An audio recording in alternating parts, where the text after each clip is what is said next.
and invite our keynote for this morning. Our keynote speaker for this morning, I will not mention the name.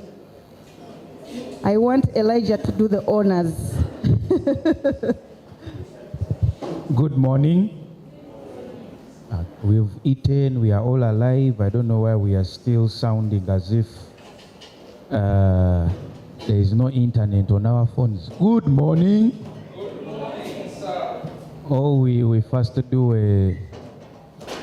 an opposite game. We first do that one. Because I'm seeing people are too calm. Okay, we can stand, then we first do that one. We all stand up. But DJ, don't play the other song. We are not going to cut our necks today. Eh? I hope we all remember. I'm not giving the instructions again. Okay? Who remembers the game? You all remember the game, not so? I hope we are all standing. I see some people are still seated. Those that are eating, you will continue later. At least we have food that is not expiring. Okay? DJ, you ready? As we get ready, do you know the person close to you? If the person close to you was the same person yesterday, switch. If the person close to you was the same person yesterday, you do what? You switch. You can't know the same person for 3 days. Really? Eh? Oh, yeah, people here, eh? No, don't change positions. Now these ones are just switching positions. No.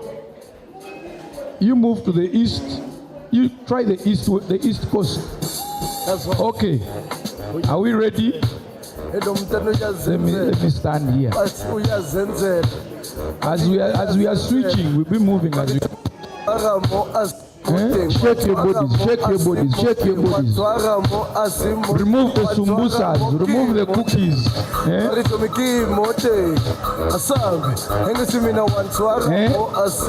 But some of you, how you stretch.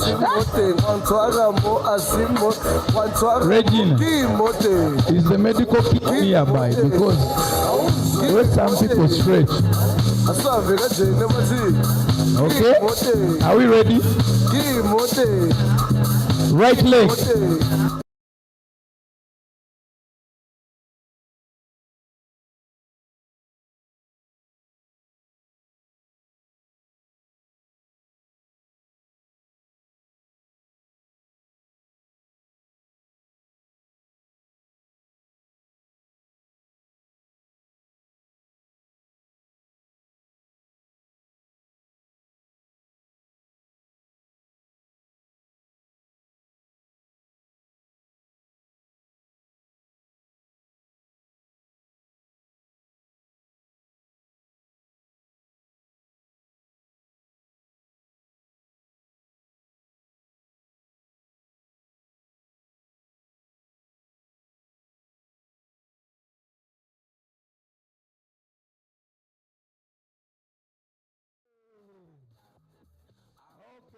Okay.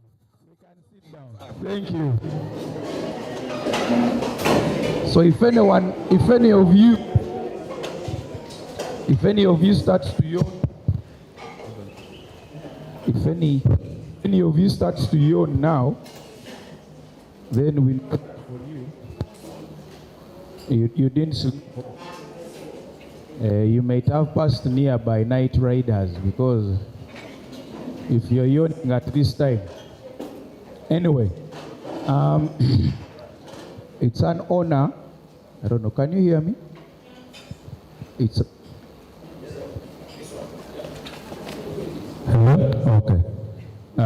It's an honor that this morning we are blessed with the presence of a big person, not only in the sports fraternity, but also in our country, and even on certain matters we talked about yesterday, okay? So without wasting a lot of time, It's my honor to invite our boss, some call her mother, others call her athlete of the century. She will provide her CV, because at times we do a dishonor to people when we start pronouncing whatever they earn, what they do, or their profiles. But please let us invite the Secretary General of the Uganda Olympic Committee, Madame Beatrice Aikoro.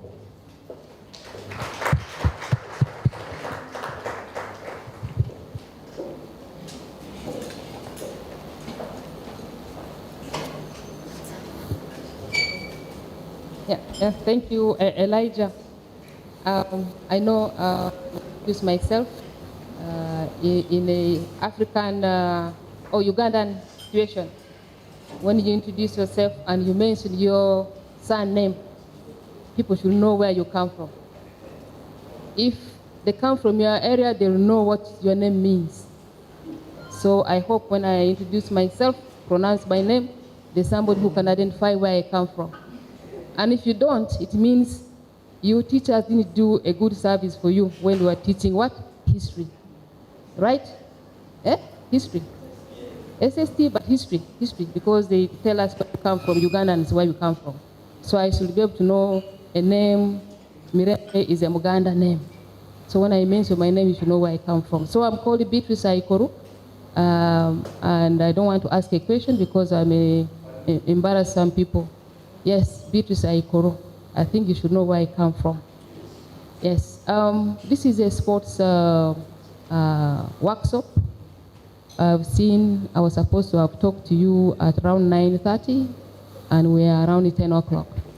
In sports, I have a sports of athletics. When you reach late in the call room, you cannot be allowed to participate. What is that? It means discipline, timekeeping, time management is very important. But I'll try my best, and also hope that this microphone will not continue to whisper as I talk, because I can hear some other voice around that. The representatives of municipal of Entebbe, I don't know if they are present here. I was made to understand we have people here.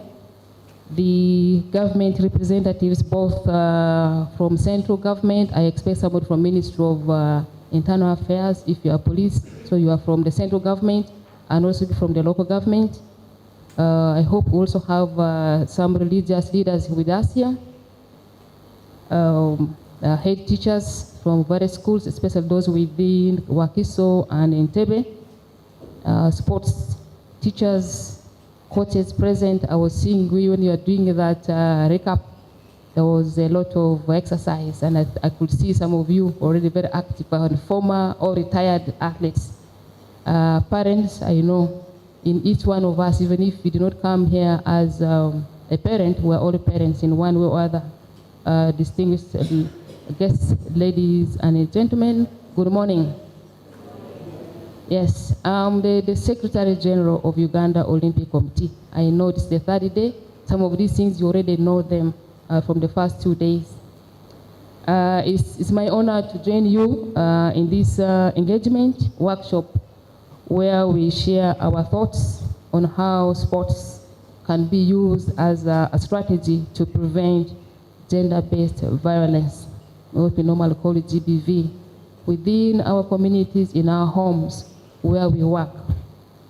The theme for today, I know we have, each day had its own theme. The theme for today, session enjoins us to understand the contribution of sports in the fight against GBV and take action. We don't learn these things and just leave it here. What we discuss, the actions we have, we will make sure when we get back to our places, workplaces, our homes, we must take action. We should be able to generate dialogue on how we can use sports to reduce and prevent the vice of gender-based violence in our homes. And I hope since Monday or Sunday, since Monday we've been learning. Every time we're learning something, and we keep on piling them. I know you've also gone through what gender-based violence is, but I want just to do a recap on the same, so that we're on the same page. If there are things that I may say which may want to undo the other, you know that's an addition. It's not something that is going to cancel what you've already learned. Gender-based violence comes in different ways. It refers to any harmful act directed at an individual based on a gender or unequal power relations. It only applies when you say gender-based violence. There are other types of violence we have, but when you talk about gender-based violence, it's something in which you're going to pinpoint a female and a male. That's why it's called gender-based violence. These may include physical, sexual, and emotional abuse, or harassment, exploitation, or coercion, and abuse of authority or power. These are just a recap of what you already learned on day one. And GBV can happen to anyone, but mostly it affects women and girls. GBV can happen to men, right? We've seen men who they complain and say, my wife, but of course the culture tells us if a man cries, people call you what? A woman. Those are things that we were trying to understand. In sports, GBV may manifest differently for male and female athletes. And for those who are coaches, you may know this, or those who have been athletes. GBV in the general community is different from the GBV in sports. And this may include abuse of male athletes by coaches. We've seen that. And you did a bit of safeguarding yesterday, and you'll be able to see there's a very thin line between safeguard issue and gender-based violence. Gender-based violence is a part of safeguarding issue.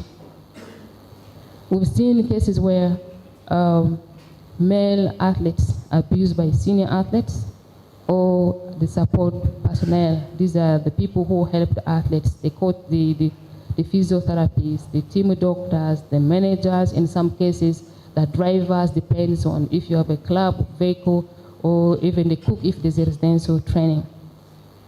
It may also take the form of hazing, initiation of rituals. I was watching a movie, I think, by one of the schools, Nyakasura, I think, in it where you find the young boys, you are the first year, we call it freshers.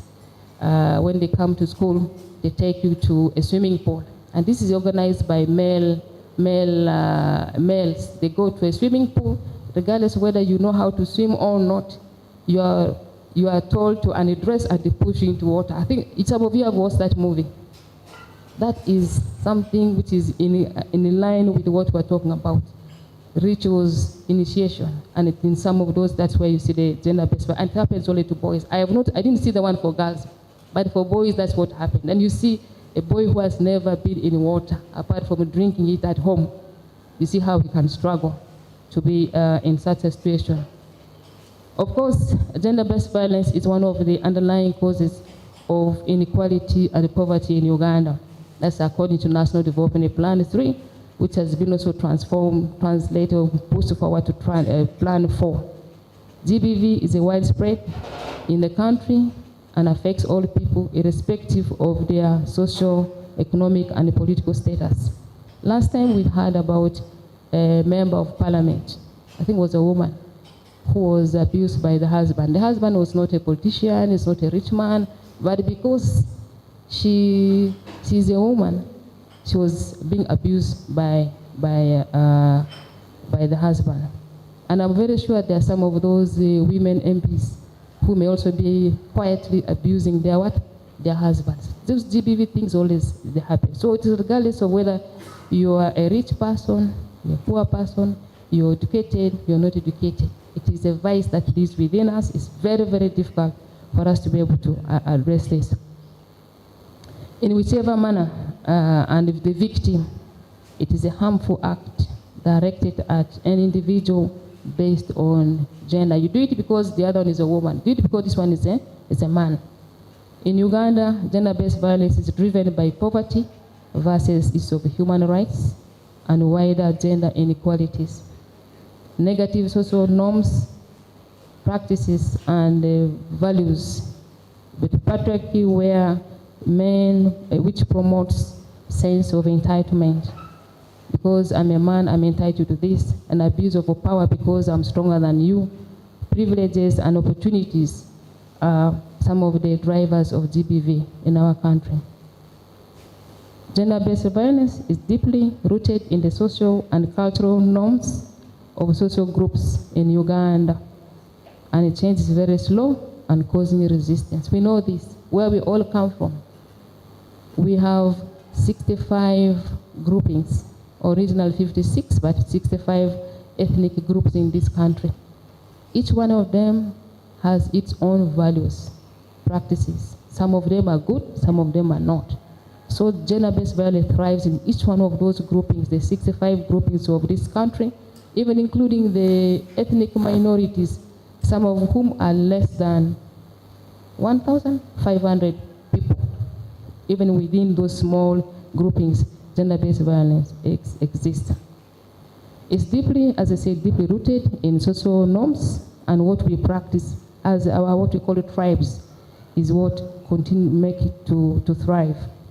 We have seen GBV increase because of knowledge of using digital devices, social media, and all those, and of course the resurgence of ethnic conflicts or climate change and or climate-related effects, like the prolonged droughts, heat waves, press on natural resources that create inequality within the households and the community. We've seen this happen.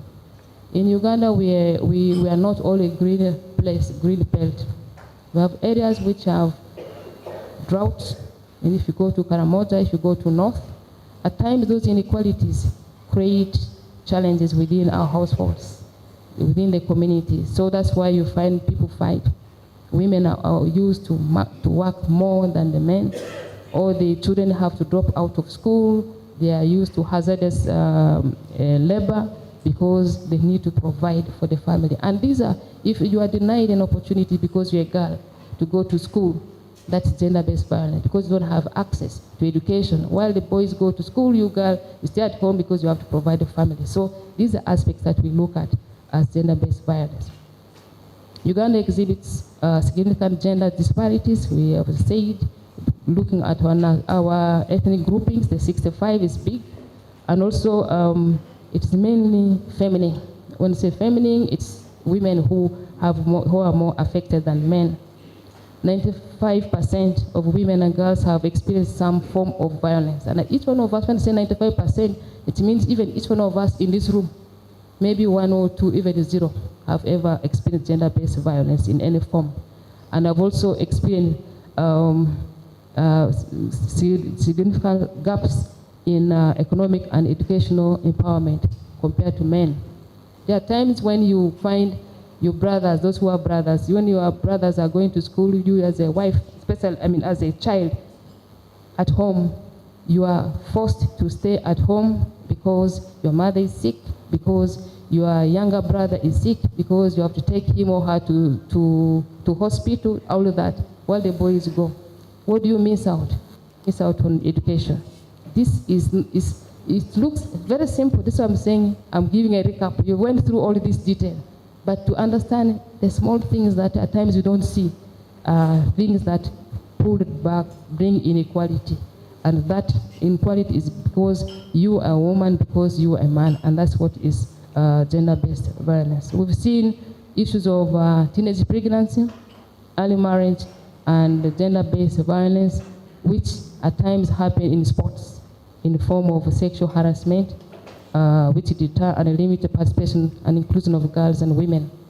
When you look at your numbers, many over here from rugby, when you compare the number of athletes, rugby players to the male to female, how many are we? Are we equal number? Maybe not. We may have 1,000 men playing rugby and women maybe 200. That's already disparity. Why? Because of certain factors that limit, that we cannot have access to the sport. One of the key areas of concern in GBV is the controlling behavior of those who perpetrate it, and this gives birth to economic violence, workplace violence, involvement in hazardous work, that is the child labor or the labor or child abuse, among others. Those who watched or those who were following in 2024, we lost an athlete. Who remembers her name? Who remembers her name? An Olympian. We lost an Olympian. Who remembers her name? I can imagine. Elijah, Harriet, we're not doing well. Yes, we lost an Olympian because of GBV, because of control of a property the woman accumulated, the man wanted to take over, and we had to lose her in the process, and that is gender-based violence. For instance, there are times when you're an athlete, you find people ask you, where have you been? When you come late as an athlete, where have you been? And the answers you are not able to explain because I've been in training, I've been in sports, I've been in this. These issues bring challenges. There's that suspicion that possibly this person has come home late because has been with other people. Even if for sports people, when you look at our program, 5 a.m., I didn't explain, I was an athlete, retired, so many years. 5 a.m., you're on the road. 10 o'clock, you're on track for speed work.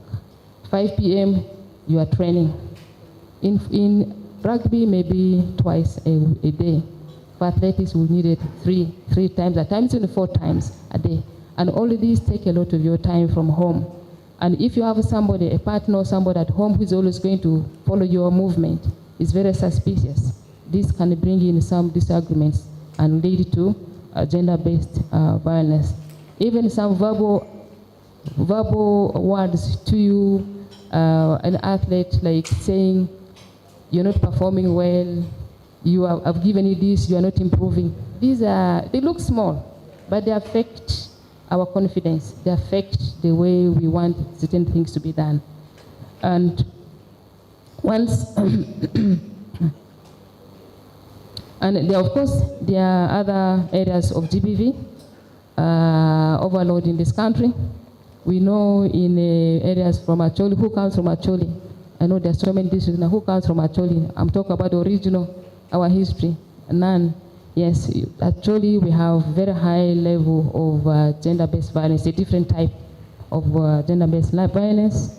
Busoga, we have North Buganda. North Buganda is the area of Nakasongola, Ruwero, that's the North Buganda, I hope. And then the south is the Masaka and the area. So we have, when you look at the GBV map of Uganda, you see these areas are overloaded. It means there's a lot of abuse, GBV in those areas. It doesn't mean that in other areas there's none. They are there, but are different types of GBV. In many cases, the physical abuse, women have initiated physical violence against their partners. I've said the issue of men dying silently, but of course with the time, with the awareness, they are slowly coming out to bring out this vice so people can be able to respond to them.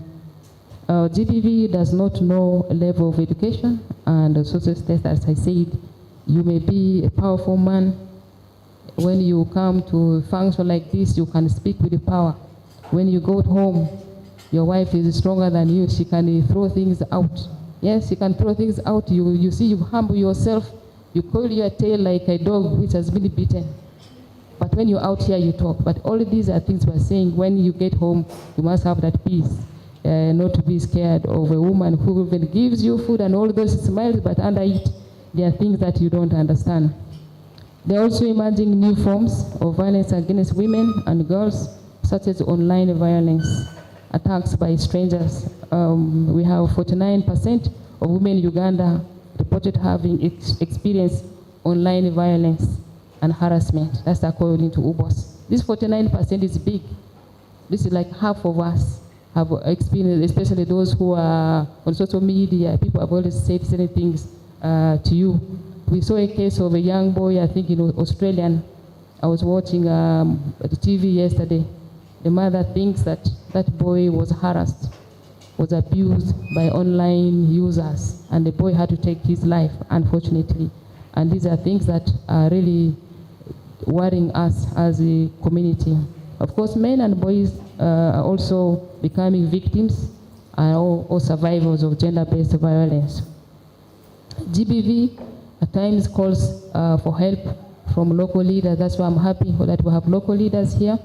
We have a health facility. If we have people from health sector who are present here, we have police, and I assume we have a police here. Normally when we want to report, we rush to police. And the religious leaders, I saw a colleague coming in blue, that is a religious leader, and also family members. But of course, how we are able to get support depends on where we are located. People in urban areas quickly run to a police post or police station when they are abused. In the village, you cannot run to police. If you go to police, they say you are reporting your husband, you are reporting your wife, it becomes a big issue. What do? You go to family members, to the neighbor, because in some of our settings, apart from Buganda, when you are from the same tribe, you are the same people, same lineage, your uncles, your aunties, they're all around you. So whoever you go, the neighbor is your uncle, is your relative.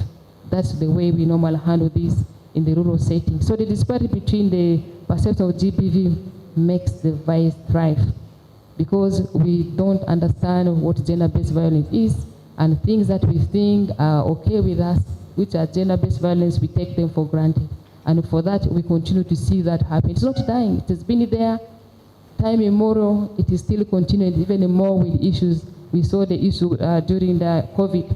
People are good when they don't stay together for 24 hours. When they only have 8 hours, they are very friendly. But when they are made to stay 24 hours, they start realizing, understanding the challenges within each other. That's where gender-based violence comes. The black spots. When you see your wife with the makeup, always you come smiling, she has a makeup. The day you see her without a makeup and without all of those things, you start asking yourself some questions. It brings in some of these issues. I'm just saying this, but we know the reality of what we face out there. This, of course, now calls us to make sure that we have some resilient mechanism for help through positive social norm change, ensuring us that we try to understand that we are all equal.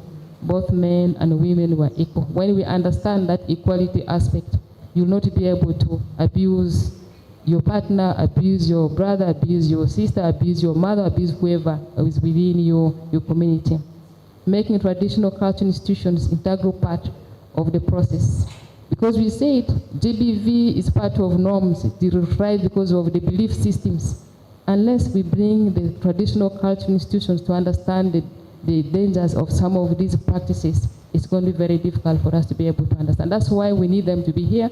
The religious leaders, we need them to understand certain things which are good, yes, but how do we make sure that both men and women have equal access? We need the private sector and male engagement in the fight against GBV. At times, because gender-based violence in Uganda is a woman, it's feminine, we think it is all about women. We need to engage men to understand. They need to understand the impact of GBV on every one of us. If they do understand, then it will make things easier. We need a strong women movement and civil society involvement. These are special programs. There are special programs in different sectors that reduce the gap in the gender inequality and provide equality support services. We know many of these programs. Within where we live, there are some programs that have been put forward. Those, I don't want to repeat His Excellency the President. I'm going to say Mioga, the what, all those people. These are programs which are put there to address issues of inequality. If there's inequality in a home, there's going to be gender-based violence. There's going to be violence because the one who has more power because of the resources provided by government or by somebody is the one who becomes a victim. However, one area that at times we've not looked fully is the area of sports, the power of sports. Sports ecosystem is evolving at a faster rate all over the world. We know those sports used to be traditional, it used to be for those who are able to get out, but now sports is moving on. We have more sports. When I was an athlete, we had, in our village, we knew about three. It was running, netball, and football. We did not know the rest of the sports. But in this country now, we have 52 sports. Of the 52 sports, I can say around 34 are under the Uganda Olympic Committee. But those sports played, assumed all over the country, that people know when it mentions a sport, you should be able to understand.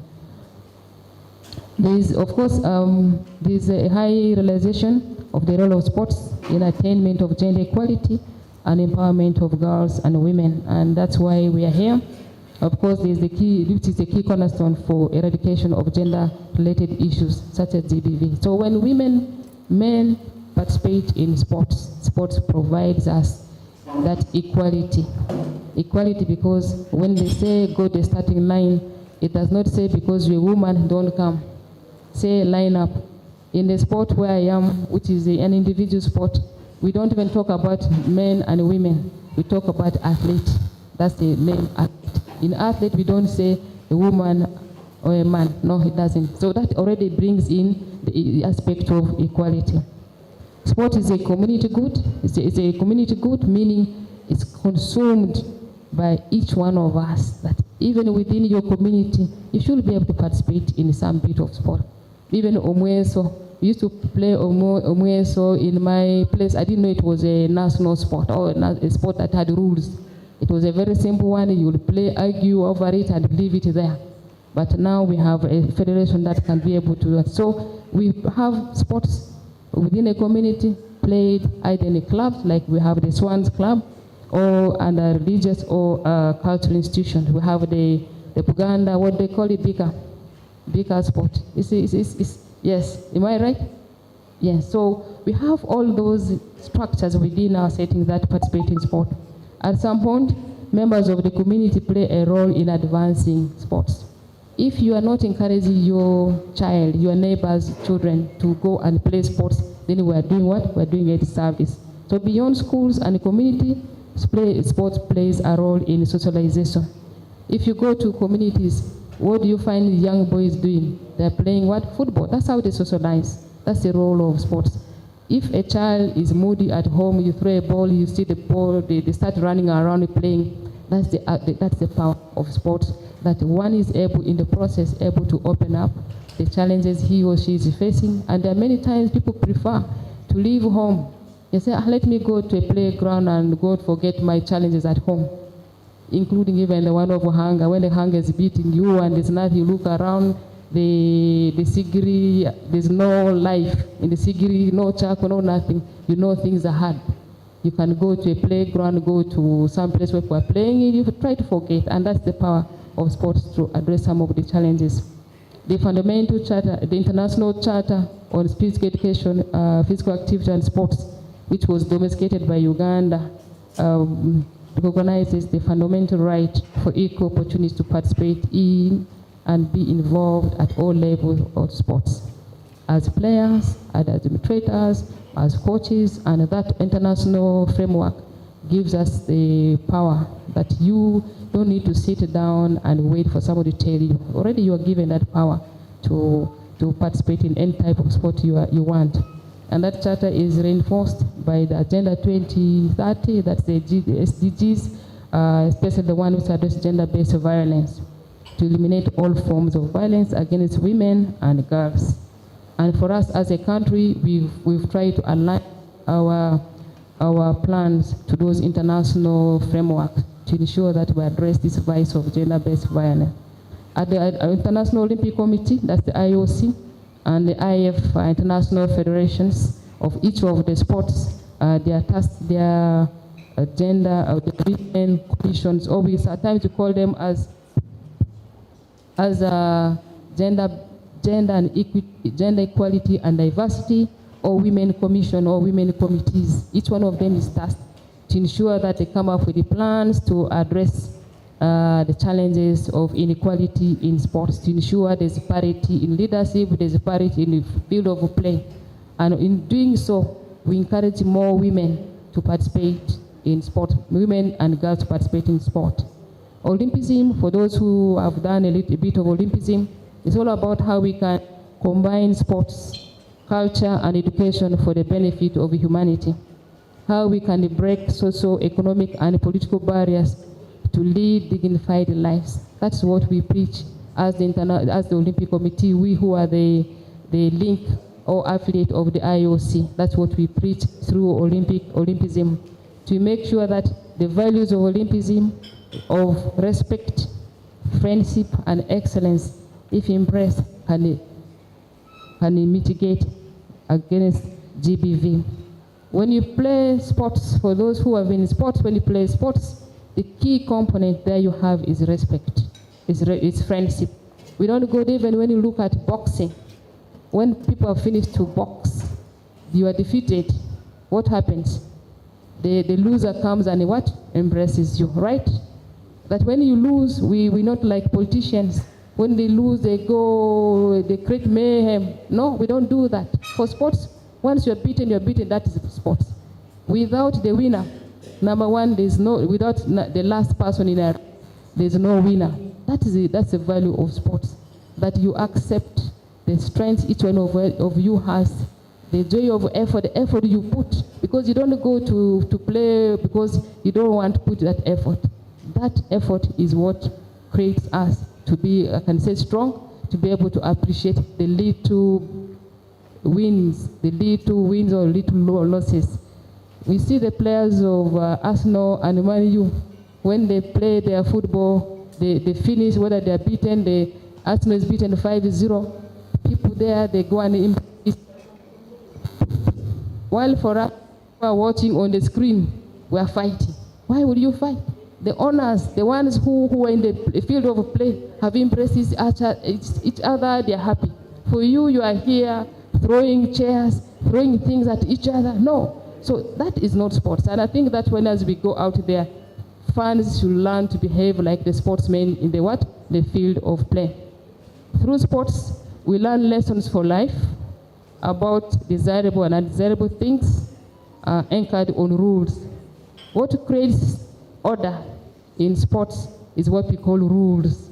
When you play rugby, there's no way you're going to make a try in half of the pitch, because where do you make the try? Until you cross. That's the rule. It's the same way. When there's a penalty, you've held the ball, whatever, there's a penalty. You cannot say, no. You start arguing, no, a rule is a rule. So that rule is what brings in discipline. And that is what should guide our lives out of field of play, in the community, in our homes. And that, of course, will bring into the play your neighbors, the people you live in at home. That's how we will be able to address some of this. So the spirit of sports is a celebration of the human spirit, the body, the will, and the mind, where there's no discrimination, no violence. Yes? So the moral aspect of this contributes to the positive development of an individual and a society. A society where you will not be able to see people punching each other, see people abusing each other. If that is what the good value of sports is. The sports philosophy from like judo, who knows judo? Those who know the game of judo, yes. There is the judo moral code, which you have to abide by it. You can be beaten, you come back and respect. And it's more of a Japanese, that respect you've seen. In Taekwondo, the Honki value of humanism, for example, call for non-violence. Then the same with the GBV.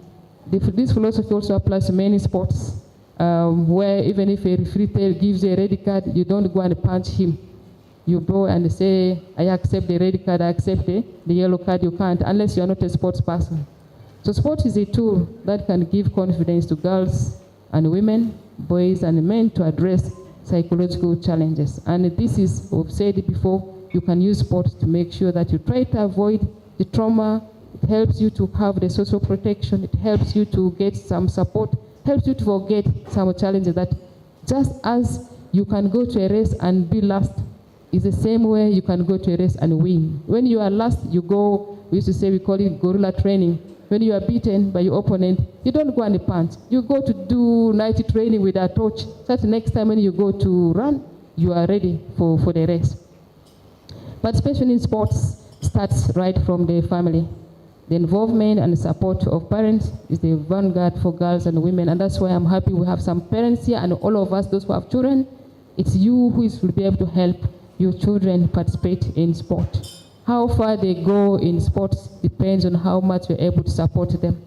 If they come home, they are beaten, and then you start to discourage them, you don't give them the confidence, then they will not participate in sport. So as a parent, even if it's the last, you encourage them to say, next time you train harder, you'll be number one, don't worry. So that kind of thing, so that the children are able to understand the value of sports, understanding the friendship, the joy of effort, the excellence, and all those aspects of sports.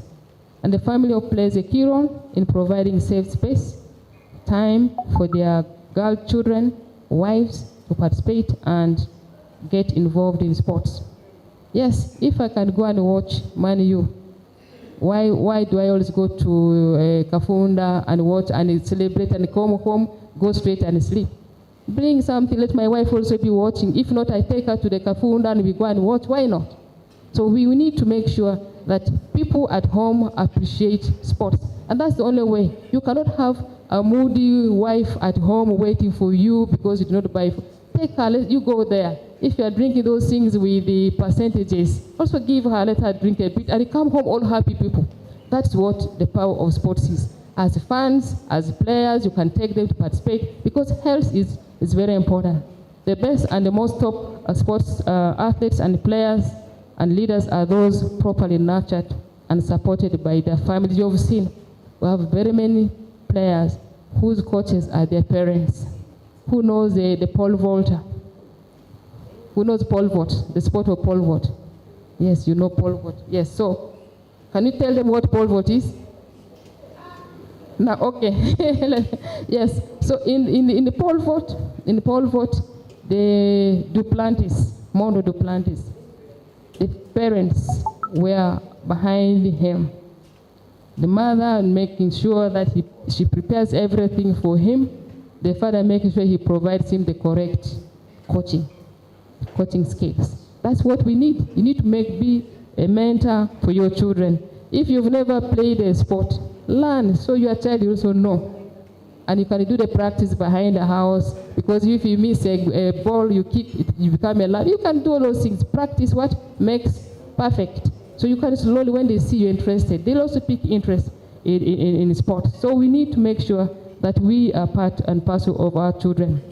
Providing opportunities for girls and boys is a fundamental determinant factor for enabling girls to equally participate in sports with all its benefits. We said already there are a lot of benefits from sports. Unless you as a parent is able to stand in there for them, it will be very difficult. For those teachers, the schools or institutions of learning are the major players in promotion of sports. Sports in our culture is not known, it's not part of our culture. Sports is learned. Many of you learned sports when you went to school. P1, the PE teacher will tell you this and this. We used to do gymnastics. Now they have died, but I hope it will bring it back. They say 1, 2, 3, 4, 5, 6, 7, 8. 2, 2, 3, 4. And as you're doing that, a child is also learning how to count numbers. And you're doing gymnastics until you reach 10, 10. You go in that order. It has died, but I hope one day they will bring it back. But it is good because children learn to go to school because they know they're going to have fun, because they're going to enjoy themselves, and that's why they go to school. In the process, they learn something. When the child reaches the primary 4, 5, the focus starts to come back. In P1, P2, they are not don't go to school, they want to stay with the mother, but something that can take them to school is sports. So when they have those physical education opportunities and they learn to have fun, they'll every time want to come to school. So when children and young people get exposed and identify their talents in sports from schools, as I said, the long stay of a girl or woman in sports is determined by the continuity in education. Many times our girls are very good in school, they're good in sports. When they drop out, sports also goes. We've seen that. We've seen children who have performed well in primary school championships. The transition between the primary and secondary schools, there are so many dropouts. A child you saw playing very well netball when he was in the primary school X, assuming that he finished P7, he will be in the secondary school Y. You don't see that child playing netball. or the child forgets about. So it's important now, I'm talking this because the teachers are here. We're saying we want to use what? Sports, the power of sports, but we need to make sure for a girl to stay longer in sports, the girl must be in school. If you keep that girl at home with the gender-based violence around people and people having second thoughts, that child will be dropping out of school. Involving women and girls in sports can last as long as they're in school. This gives them opportunity for empowerment. That is, late in life, they'll need to fight GBV. When you're empowered woman, it's very easy to say no. You can only learn to say no if you're empowered. When you get empowered, when you are at school. You cannot drop out of school at the age of 14 and you're going to tell your husband when you get married, because I'm not saying that you should get married at the age of 14 because that's abuse, because I'll come for that man. That man who marries at the age of 14, that when you know the law, police officers know very well what will happen to that man. But even hopefully with the time, they shall start following people who married some women long time ago. We forgot about we shall go for them after so many years that you defile this girl. But it was you, now your wife at the age of 50. You know, you remember 50 years ago you were. So we may have to use that one time, but that I leave it for other people to handle. But mine here today is for sports. So community sports programs, on the other hand, they break barriers, they reduce social inequalities, and foster mutual trust among diverse groups. If you went to this place, it's called Golf Course. There's a place there. People come there in Entebbe who come there for weekends. They do some bit of sports. The club, I think they play darts and the pool and all those kind of things. Those areas can continue to thrive. People can thrive to have sports, which are established by schools, by the community. Because when we leave school, we still come back to community level. So it's very important that we have clubs like the Swans Club, that we are there to pick up people both from school and out of school. These community places provide safe spaces and a sense of belonging to the participants. Communities have a role in promoting participation in sports by fostering social inclusion, physical health, social cohesion, and transforming sports into tools for empowerment. During those community centers, those which were established when we still had 45 districts, those centers now, some of them are demolished. Those centers were for communities, for sports, for knowledge acquisition, for people to network, which nowadays they have died. Now we do network on what? We network on the phone. And what do you get on the phone? At times the rubbish. I'm sorry to say at times the rubbish. You want something good, you can't get. People don't even give you second thought. When you ask a question, when I ask you face to face, you give me a very good answer. When I ask you a question on a WhatsApp, on WhatsApp, what do you give me? 1 or 2 words. So it's a big challenge. So those community facilities are there for people to interact. When they are available, please make sure they're used. You're able to pass information on to the people who come to attend those events. Of course, as I say, the theme for today is mainly on sport, value, and community. It is therefore a step into the right direction. We must ride and on the values of sport to achieve GBV-free community. Our capacity to eradicate GBV through sports in Uganda is based on, among other things, our ability to effectively incorporate the contribution of all stakeholders, the required skill sets, and positioning girls and women in our communities. There is need for us to have a collective action to prevent GBV in all its forms. That's why we are here. When we invited you, we said, community leaders, we are here for a purpose. Don't say we invited you for what. No, you're here for a purpose. We want to see what you can be able to contribute for us in addressing all of these. We should connect and build bridges to address GBV and promote interactions, positive mindsets, networks, and partnerships across the sports industry. There are several organizations such as the UN Women and those who know who have been working, I think Regina and the group, they've been working with those organizations that have mandate to ensure promotion of gender equality and empowerment of women and girls in all aspects of life, including sports. Within our communities, within our schools, within our workplaces, there is some thing that is happening, that is being planned, that has been implemented by organizations like the Ministry of Gender, like the Ministry of Education and Sports, Ministry of Health, and all of these have programs, and also our national sports federations and associations. The National Action Plan on Elimination of Gender-Based Violence was developed to guide efforts towards reduction of all forms of gender-based violence. It has the objectives. These objectives are to ensure that we foster zero-tolerance environment for gender-based violence, establish and provide comprehensive response, care and support services to survivors of GBV. And each one of us is encouraged to do that. And it is expected to improve accountability and eliminate impunity for gender-based violence. In addition to the plan, there are other complementary programs for gender-based violence, like the Spotlight Initiative on ending violence against children. We have the UN Joint Program for women and children, also the National Male Involvement Strategy for Prevention and Response for GBV. In Uganda, the Multimedia Strategy Against GBV, and also the Strategic Plan on Elimination of Violence Against Children in and around school, that's under Ministry of Education, and the National Plan of Action for the Sexual Gender-Based Violence Against Children, which is under Ministry of Health, and also the Gender for Development Uganda, that's an NGO targeting adolescents in school. So in your school, there must be some program. If you can ask Regina later, if in your school you don't have such a program, she will be able to give you some linkage that you're able to see who can help in that.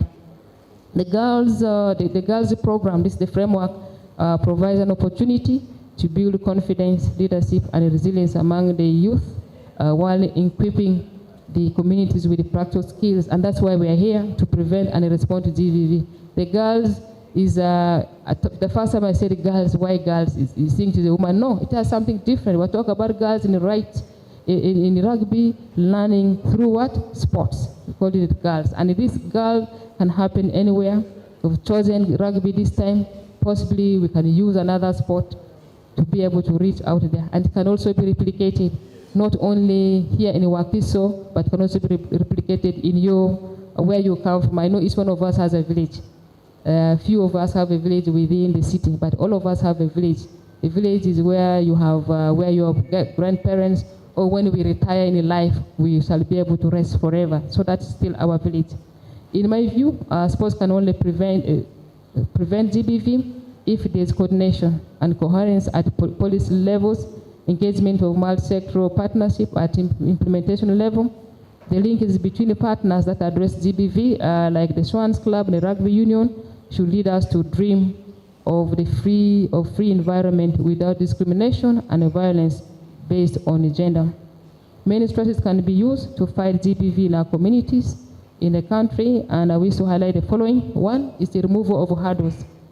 When I say hurdles, people at times ask, for us we use the terminology or use to hurdles is in running those bars you put. Remove hurdles for women and girls to start and complete the sports cycle, laugh or make a try. That when a girl starts, make sure they're able to complete, be from an amateur, maybe go to a professional, or be consistently in a sports environment, and provide a smooth and safe sports environment free of harassment and discrimination. That the coaches who work with them, the athletes support personnel are not harassing these athletes by making them feel small, making them feel weak, making them not achieve their dreams. The then purpose to use the school system or clubs as launch pads for anti-doping, for anti-GBV campaign. Sports brings people together, and in Uganda, with close to 70% of people under the age of 17, it can be galvanizing tool for social good, including the fight against GBV. You can use your students to speak to their parents, to their communities, and thereby act as change agents. And I hope when you get back, you'll be able to have some change agents in your school to make sure those who have learned, and you even being a change agents, to tell people about the GBV, how to fight, how to prevent GBV within the schools, within the homes, within the community. We can use the convening power of sports to create awareness about GBV during competitions, We can have both fans and players to benefit, organize activities, because the sports brings people together. Much as we talk about sports venues, even in those small places where we go and watch Arsenal and Man U play, those are areas where we can even talk about some of these, because sports bring you together, makes you convene. We can use sports icons like Halima Nakai. Who knows Halima Nakai? At least people should know her. Halima Nakai, we don't know her. You can still get your icons within your sports and use them as ambassadors. And for those who are following, also we had, as a follow-up of Rebecca Cheptegei, that's the lady, the Olympian who was killed by the husband of a property which she earned, which she didn't contribute to. We had a small movie which was shared, and there were many viewers to let people understand that sports or GBV can happen in any form, and try to address the issue of GBV.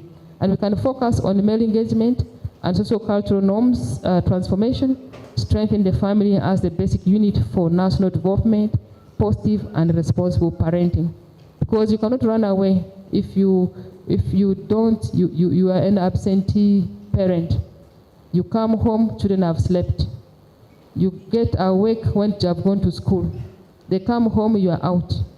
By the time you come back, they have slept. So that you don't even see your children. Monday to Sunday, they don't know you. Even when they ask you what the name of this boy, you don't know, you cannot recall. And those are challenges that we have. So we're saying parenting is very important. Parents, please, GBV cannot be fought. It cannot be fought unless we play our role as parents to make our children understand what GBV is, to make sure they are not part and a parcel of that vice. And that comes from us, the family, and that comes from how you bring up your children to understand. So the absentee, if you're being an absent parent, please, from here, take it that you'll try to be present in your children's lives. So I take this opportunity to thank the Uganda Rugby Union and the Swansea Club, Sports Club, for spearheading the project for GBV and recognizing the importance to strengthen stakeholder engagement in addressing issues of gender-based violence through sports in Uganda. This project can be replicated in any part of the country and through any other sport. You can do it within your community, do it in your school, do it in your institution, do it in your church.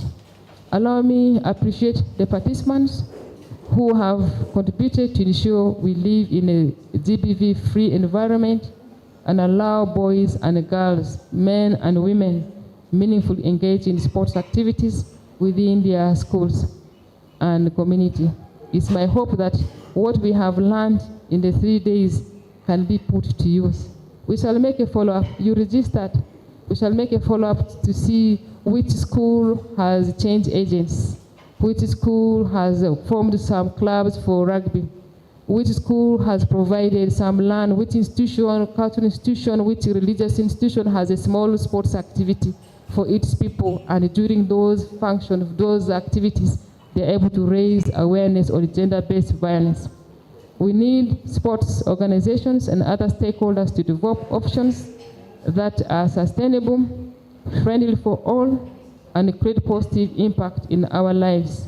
We need to intensify our efforts in investing in the strategic leadership, empower both men and women to understand the spirit of Olympism that proclaims harmonious coexistence at all levels.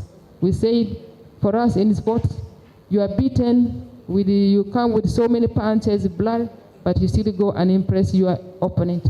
That's the kind of thing that we want to see in our communities. That's why we're having this program, using rugby as a learning point for girls, but that is not remaining only with the rugby. It goes within our community, the power of sports that you can establish. From one sport of rugby, you can have another sport, maybe netball, you can have another sport, a judo, taekwondo, whichever sport you can introduce in your community. For teachers, please, I'm encouraging you to look out to get more information. Some of these sports, you have facilities. If your school is one of the traditional schools, in that school, you must have 3 pitches if they have not encroached on it. 3 pitches. You should be having a basketball court. You should be having one for volleyball. You should have a court for netball. You will have a track for athletics around the football pitch. These are the original schools. And also the 62 schools, sports schools will have this. I know some of the sports schools received equipment from Ministry of Education. Those things are packed. They are packed somewhere. Why? Because even you don't know what they look like. We don't know what they are. You have a disco, you ask yourself, what is this? And you're a coach, you're a sports teacher. So I encourage you to apply for learning what we call SAC. Elijah is here. If you have not done SAC, Sports Administrators course, it's a simple course, 3 days. Elijah, SAC is how many days? 3 days. 3 days, I encourage you as the UOC. Now I've moved a bit from gender-based violence. As a SAC, you need to understand the basic, what sports management is. Basic. It's free of charge, online, 3 days. You can attend it wherever you come from. So I think we are recruiting the next cohort. The next cohort is on, so make sure you are part and parcel of that. So the ideological imitation of the fairness value of sports can greatly enhance achievement of GBV-free society in Uganda in the near future. That is our dream. I know I've taken much of your time, but I hope I was able to share some few things to really, for us to be able to understand, and later on how when the panelists come here to discuss with them and see how best we can contribute to address gender-based violence using sports and the structures of the religious institutions, the schools, the churches, the traditional institutions, and our families as a base. So thank you very much for listening to me. Unfortunately, it was a keynote address. I will not ask people to ask questions. If you have any question, you ask them later, but I'm available. I can respond to anything. Thank you once again.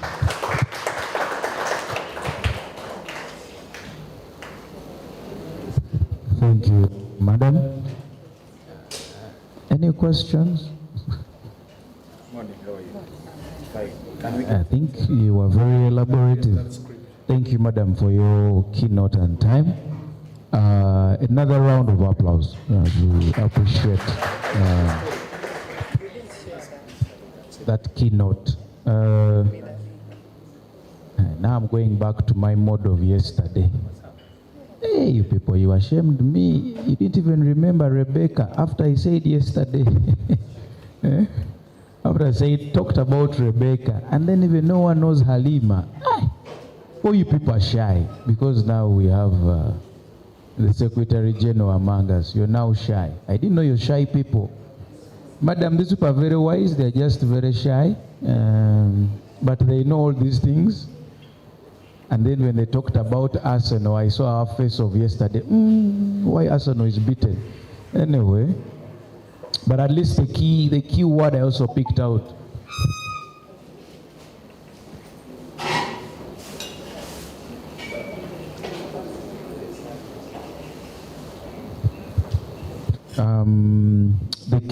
The key word I picked from, I think, the keynote is something that rings back to what we were talking about yesterday, which is parents to be present. For those of you that are yawning, we said we do what? We do the game, But the key words were parents to be what? To be present. It goes back to our statements of yesterday. So if a parent you're not present, then this is the seminar for you. For those that are present, this is also a seminar for you to continue being present. So before we go to the next item on our agenda, as we stretch our legs, I feel it would be nice we have that group photo with our keynote speaker before they get to have other outside arrangements coming in. So, but as we prepare ourselves, because we shall, I think, have to organize ourselves here to use this wonderful background, Do you know the person next to you? If you know the person next to you, put up your hand. Then it means you're seated to the person you sat with yesterday. So switch. Hey, Mbakuti, I have grabbed you very well. You thought I won't get you. So switch. I said it in the morning, you all said no switching. So now if you know the person next to you, it means that's the person you're seated with yesterday. So we do what? We switch. You just benchmarked. We went straight to the keynote. Remember, we finished breakfast. We did our opposite dance. We went to the keynote speaker. So when did you benchmark? During the dance. Your multitasking skills have to be questioned. By osmosis. Because Abraham actually should be the one. Abraham, he was stayed there yesterday. Okay, as they arrange here, I hope you know the person next to you. You know what they do. It should be nice to know the person, what they do. The person might be a farmer of rats, because I'm told these days, and for you, you have them in your house and you want them taken away. The person can help you. So please, get to know what the person does. Hey, you could be of help to one another. You provide the animals, and for your home becomes safe. Okay? So we'll have, I don't know, Regina, you'll do it, who deserves to be here and who deserves to be at the back. The keynote speaker, with who? Who was the honor to sit near the rest of them? Because me, I would love to be up this end. So we could have the ASP, we could have actually from the different institutions. So we have from the local council, we have from the police, the religious leader, the keynote speaker. Those are the four. Is it four here? Yes. Then they can.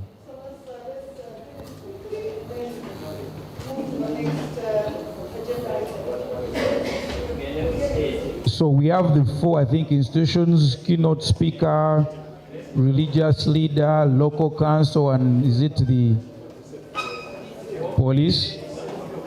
And we are lucky that actually I think Mr. William will be nice, because for him he covers all angles, local and also head teacher and so for you, senior citizen, head teacher, everything. You know.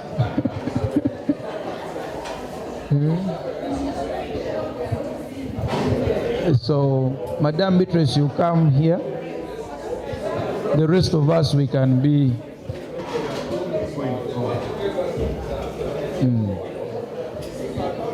Please make sure you're seen. Nyam told you come here. We can stand in each other's shoulders, the spaces. Now you, you're the tallest, you're behind.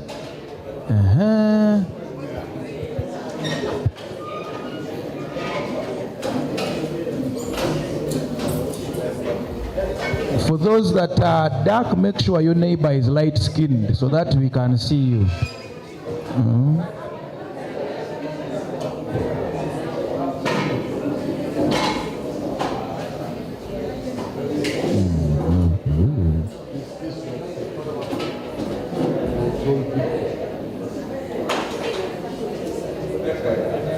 Please, selfies can be done later.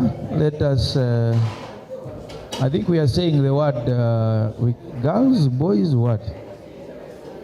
Fene? 10? White. But they are also boys. I know girls we mean the project, but now.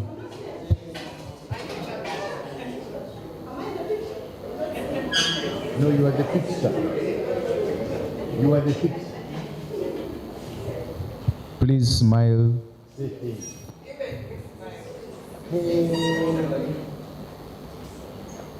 Your neighbor is not smiling. You do the opposite dance.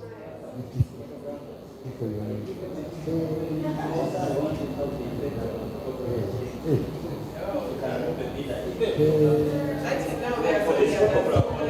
are breathing in, they take the pictures quickly. What time are you taking the picture?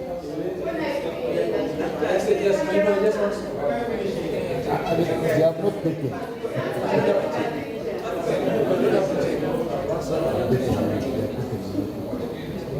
Eight, 9, 8,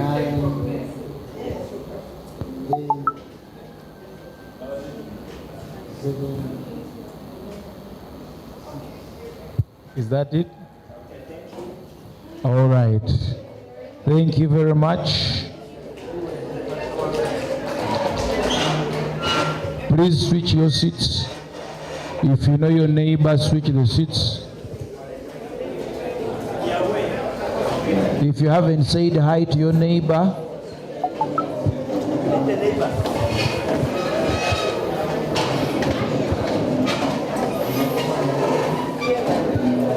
okay.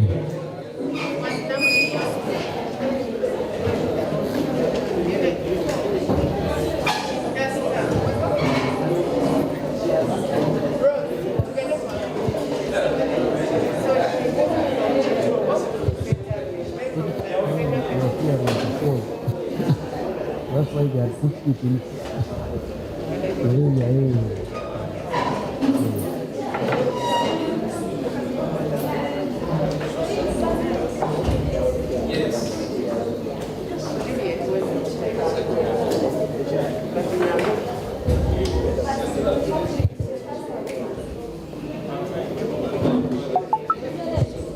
Okay, so can we please get ready for the next agenda on the item?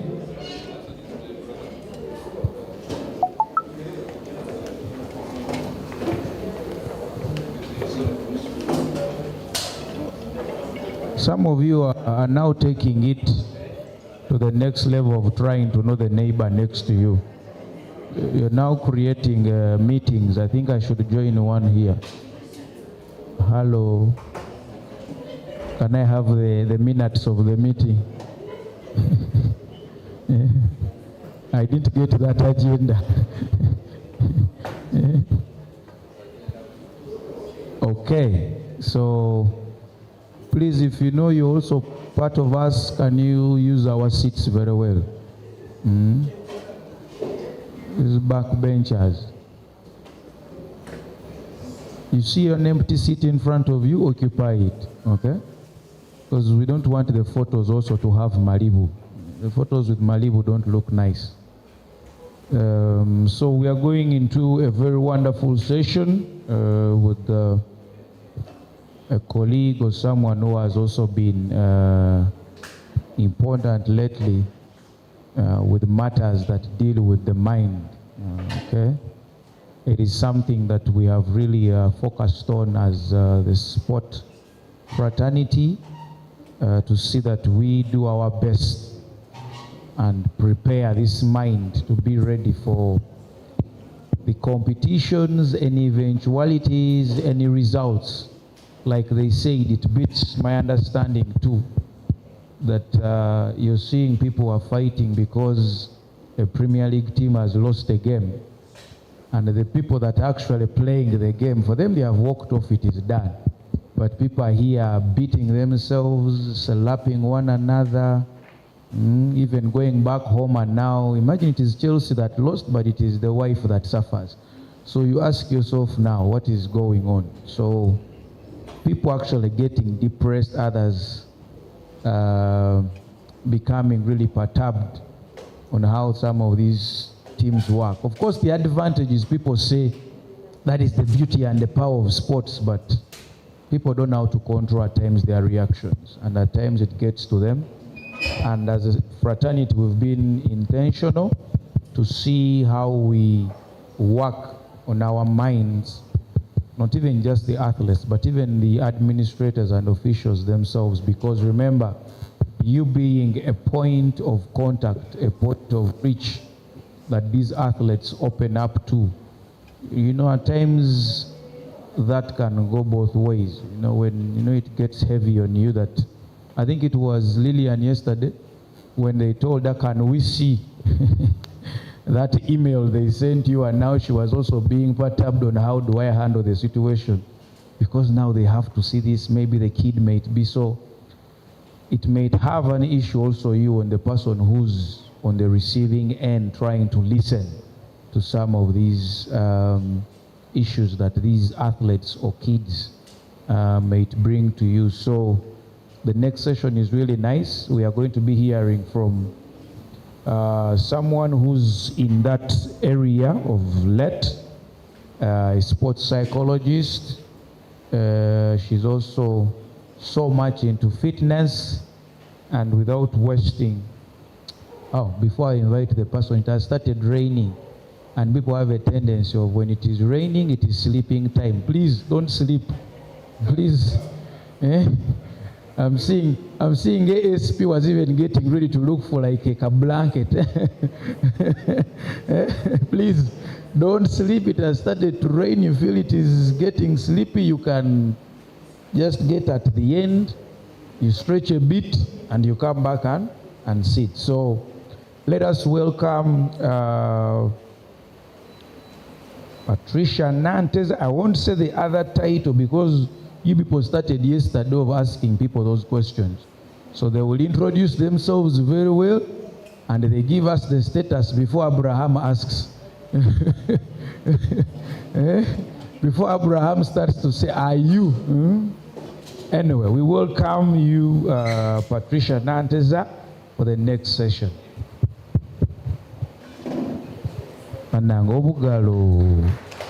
Is it the rain? Thank you so much, Mr. Elijah Mjauzi. Clap for him. Greetings, ladies and gentlemen. You say greetings, Patricia. Greetings, ladies and gentlemen. Are you happy? Are you alive? Are you awake? Are you alert? Let's stand up. Please stand up, because I want us energetic. How many of you went to Sunday school? How many of you went to nursery? You remember that song, Head, Shoulders, Knees, and Toes? Today we are doing something different with energy, okay? And we're going to do it 3 times, depending on the speed. We're going to say, I'm alive. Say, touch your head. Alive. I'm awake. I'm alert. And energetic. I want you knee high, energetic. Okay, let's go back. I'm alive. Where is awake? Alert. How is alert? And? Okay, we're going to sing together. We only have 3 minutes to do this, okay? We need to do it very fast. You're going to say, I'm alive, awake, alert, and energetic.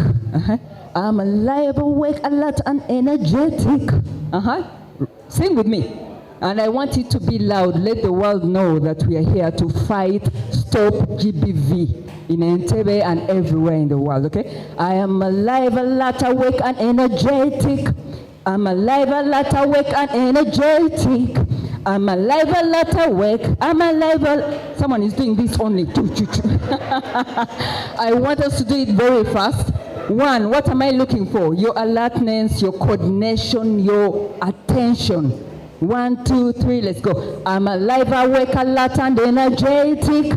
I'm alive, alert, awake, and energetic. I'm alive, alert, awake. I'm alive, alert, awake. I'm alive, alert, awake, and energetic. Faster. Are you ready? Okay? Faster. I'm alive, alert, awake, and energetic. Sing. I'm alive, alert. I'm alive, alert, awake. I'm alive, alert, awake. I'm alive, alert, awake, and energetic. Faster. I'm alive, alert, awake, and energetic. I'm alive, alert, and I'm alive, alert, awake. I'm alive, alert, awake. Faster, faster than the fastest. 1, 2, 3, we go, and louder. I'm alive, alert, and Okay? Where is alert? Someone is just doing this. Okay? 1, 2, 3, we go. I'm alive, alerter. I'm alive, awake, alert. I'm alive, alert, awake. Okay, thank you very much. I did not say sit. I want you to move. I just want to see ladies on my right. All the ladies go to the back on my right, and all the gentlemen here to the back. And I want us to think off the cuff very fast. We've spent the last 2 days here talking about GBV, okay? Do it very fast. Didn't we say we are energetic? I heard Elijah say yesterday that he wants to work with people who are smiling. Look at your neighbor. Is your neighbor smiling? If they're not, please relocate. Relocate if they're not smiling. Okay? Attention. Repeat after me. The fact that we are using rugby in this particular session or workshop, yes, to stop GBV in schools and our communities and everywhere in the country, I want you to pay attention. We all know how to spell the word rugby, not so? There is R, okay? U, G, B, Y, and this is our task. You've spent the last 2 days talking about GBV, and I know you've at least learned a word or two or so many words. This is my task, ladies against gentlemen. If you're ready with one word that starts with R, U, G, B, Y, when I point to the side, somebody says respect. When I turn my finger to the left, somebody says resilience. So you need to be ready. Are you ready? I want you to think about 4 or 5 words that begin with R, and you should be ready individually. Okay, when I point at you, you scream that word. Are you ready for the task? And make sure you don't repeat the word that has been said on one side. Are we ready? Am I clear? Someone is saying no, and it's a big no. No. I'm sorry. I've not understood the instruction. Yes, I was looking for that. I want somebody to seek clarification in everything we do. Are you ready to attack? And you make sure that. So if you're ready to attack, yes, we did together. So when you say one word, you sit down, you go back to your place. And everybody must speak, but you don't have to repeat. Are you ready? The only words I'm looking for should be in R, U, G, B, Y. Bravery. Yeah? Growth. Resilience. Are you ready? I'm starting from this side. You come. Very fast. Say.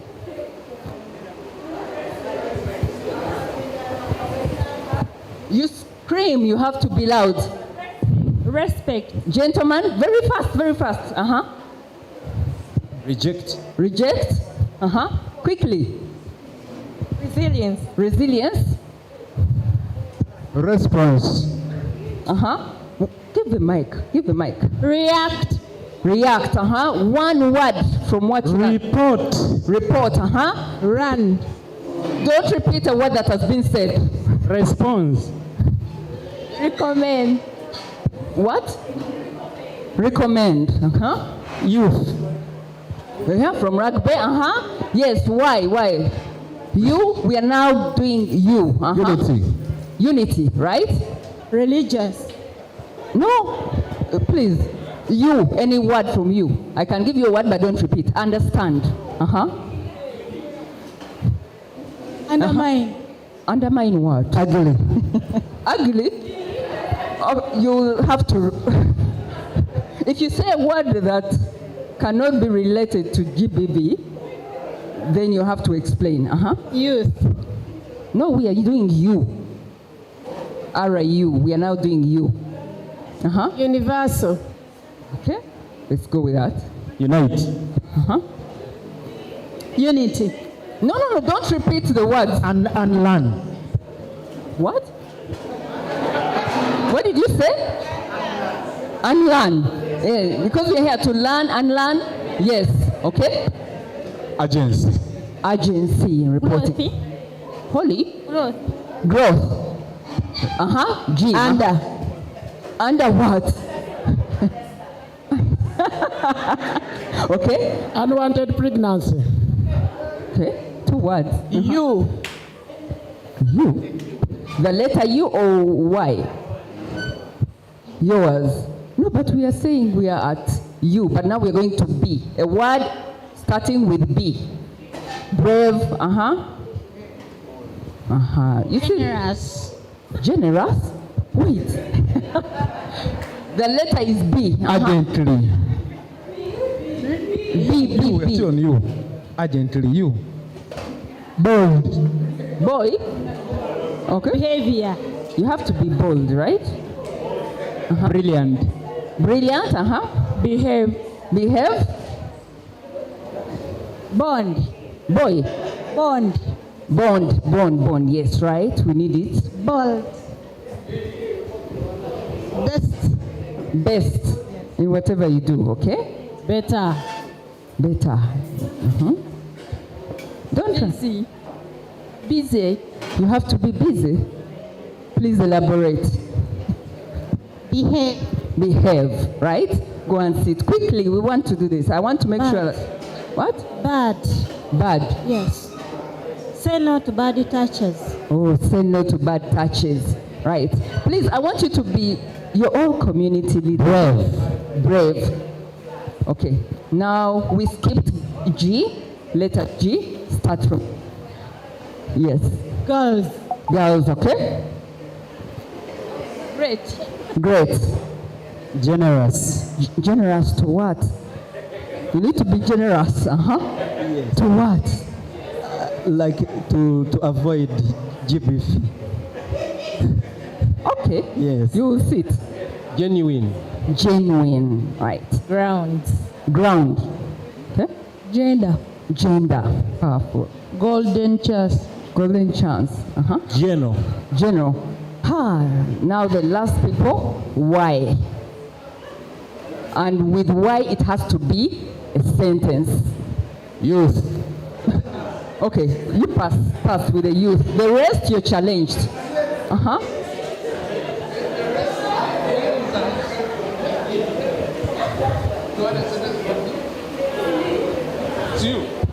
Young girls. Okay. We wanted a sentence. Young girls should what? Young girls are vulnerable. Young girls are vulnerable. Thanks. Young boys. Young boys Are also vulnerable. are also vulnerable. Fighting for you. Okay. Young women. Young women should.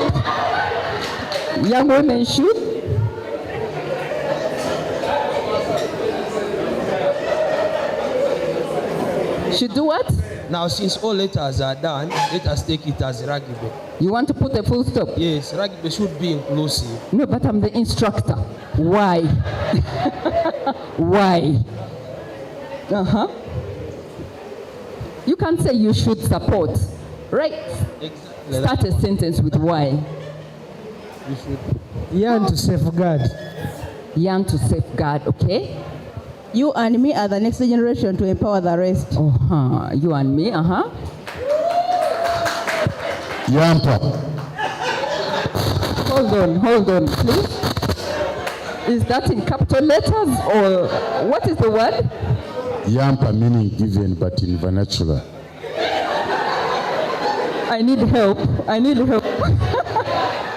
Okay, Yield results. Okay, young people should be included at early stage in rugby and fight against RGB. Okay, thank you. Next. Young people are energetic. Young people are energetic. Thank you very much. Clap for each other. Ground rules. After that exercise, if you're caught dozing in this session, there is a penalty which will be announced at the time you are arrested while dozing in this session. Are you happy? Yes, we need to be happy because we're here for a cause, and thank you for having me. I take this opportunity to welcome you all, community leaders in your capacities. I know we have religious leaders, local council leaders here, police representatives. I haven't seen any, or they are not in uniform. I was watching live the other day, and we have one there, thank you. PE teachers, parents in Entebbe municipality, and school head teachers, together with the team from Uganda Olympics Committee and the Swans Club. Thank you for having me. Once again, my name is Patricia Nanteza. The name Mr. Elijah refused to announce, Mboa. I'm a sports psychologist, and I work with athletes with you, and I'm very passionate about mental health in sports. I'm a high performance coach, and I work with people like you and I to improve lives, to make things better, and also make sure that we achieve our performance goals. So Patricia, you're married? Is that a question from my audience? It is a question. We've been having a profile made here. Oh. So you're married? I'm very married. To a man? To a man. Ah, okay. And Abraham, you've noticed. Okay. I'm married to a man and a mother to 6 lovely children. Yes. You also want my age? Yes, this is my last month on 4th floor. In March, I'll be making 50. I have made a public announcement. I'll be 50 in March, golden age. And yes, I do coaching as well for people like you. I love working with people like you. For the UOC team, thank you for having me here. And we are here to stop gender-based violence. We are in a battlefield. That's why we keep saying fight. But why fight when we can still prevent it? And with the words, I gave you a word task, and I had words like bold. You have to be bold enough to talk about what is happening to you. I know you know the definition of gender-based violence. I'm here to have a conversation with you. I know these are things you've heard. Even before you came here, you've been talking about gender-based violence. But we are looking forward to boy-girl victory in all this. GBV, we can turn the pages. We can make it better, okay? We can make it better. In our conversation, I know we will be talking about the different types of gender-based violence, which you already did. I believe you all know. I want to re-emphasize those gender-based violence acts that are unknown. You might be here violating somebody, not knowing that you're actually violating somebody in your community. So we need to know.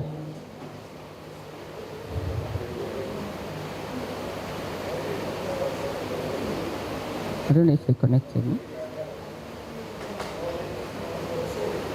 We all know that, I want to believe that we all know that GBV, or gender-based violence, is any form of harm or violence directed to an individual based on their.